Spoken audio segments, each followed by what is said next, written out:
Hello all, Alex here with Tech Corner, here to walk you through some of the new features of Photos in iOS 26. So let's go ahead and dive in.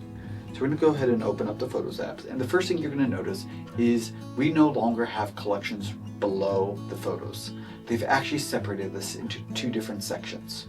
So the photos, we just have photos, and then the collections, if we click on collections, we can now see our collections right here. So we got memories, pinned, people, pets, featured photos, shared albums, recent days, trips, media type, and utilities. Wallpaper suggestions. Now the other thing you can do, a new feature, is you can reorder these if you want. So you can move these around. So if you do a lot of shared albums, you can do that and have those automatically be at the top. And then once you've done that, there you go.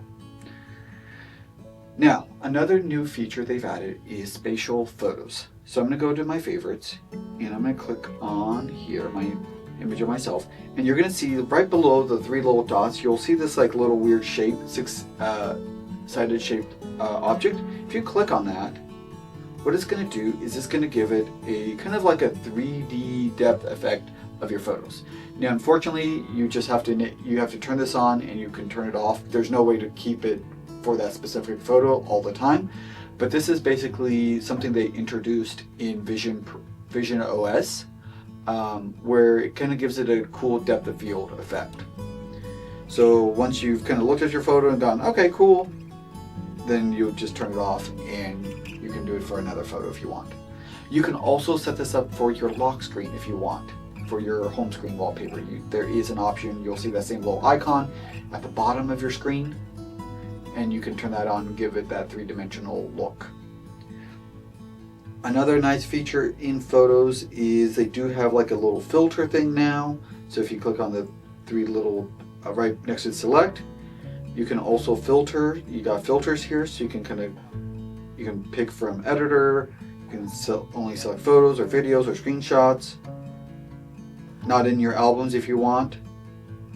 And then you also have view options, which you can zoom in, zoom out, aspect ratio, grid. That is kind of nice, especially if you're looking for a very specific photo, like a vertical photo, because unfortunately in this mode, if you have it in this mode, you're not going to be able to really see that.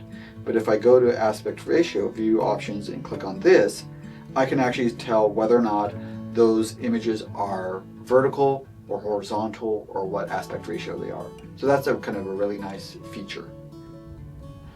So those are some of the new features of Photos in iOS 26. If you enjoyed this video, feel free to throw a thumbs up. If you're interested in further content and want to support this channel, feel free to subscribe. It's totally free. And click that bell notification at the top to receive alerts when new videos are posted. Thank you so much for watching.